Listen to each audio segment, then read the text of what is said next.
Alors on est là aujourd'hui dans le cadre d'une mobilisation nationale de l'ensemble des personnels de greffe, de justice, magistrats, avocats. Nous sommes inquiets d'une réforme qui se profile, dont nous ne savons rien puisqu'il n'y a aucune communication de la part du gouvernement. Notre inquiétude concerne aussi le fait qu'il n'y a pas eu de concertation. Et aujourd'hui, l'objectif, c'est de dire que nous sommes vigilants et que nous attendons une réponse claire et concrète. On sent très bien que la situation va se compliquer davantage, et pour nous et pour les justiciables.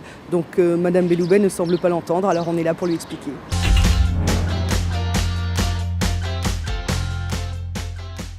Le souci est d'avoir une justice qui reste proche du justiciable, c'est-à-dire qu'il y a un accès physique à la justice, qu'il y a un accès financier à la justice principalement, et qu'il y ait des délais qui soient raisonnables pour rendre la justice. Nous pensons que le justiciable doit pouvoir avoir accès à un juge proche de son domicile sans qu'il y ait un obstacle lié à l'éloignement géographique. Je ne sais pas où en sont les projets du gouvernement, si c'est Lorient ou Vannes qui doit l'emporter, mais en tout cas, les justiciables d'une des deux villes n'auront plus de tribunal de pleine compétence. Une fois de plus, le justiciable sera perdant parce que ce n'est pas en rendant une justice inaccessible qu'elle sera de meilleure qualité. Puisqu'au final, la justice est rendue au nom du peuple.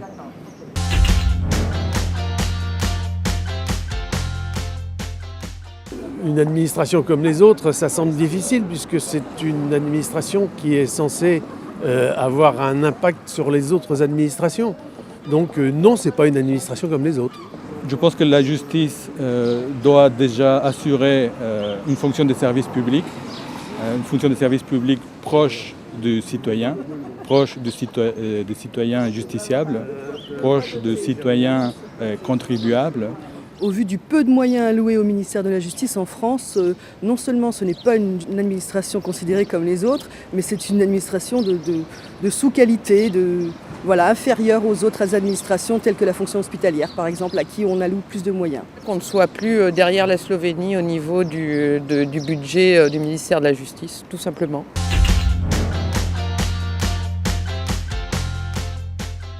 C'est une lourde charge qui nous demande du temps, des moyens.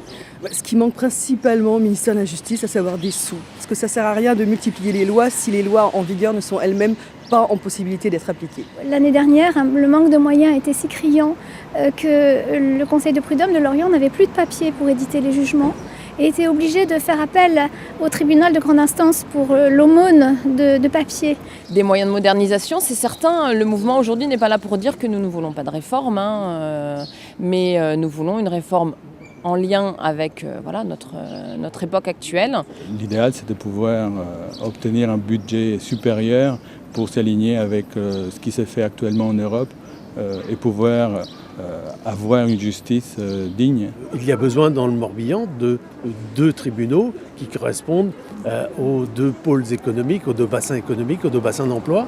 Il y a des choses à faire, c'est certain, mais il faut pour ça des moyens financiers, des moyens matériels, mais aussi des moyens humains. On ne pourra pas faire sans les moyens humains, en magistrats bien entendu, mais aussi en personnel de greffe, et beaucoup en personnel de greffe qui sont aussi un rouage essentiel, déterminant de notre justice.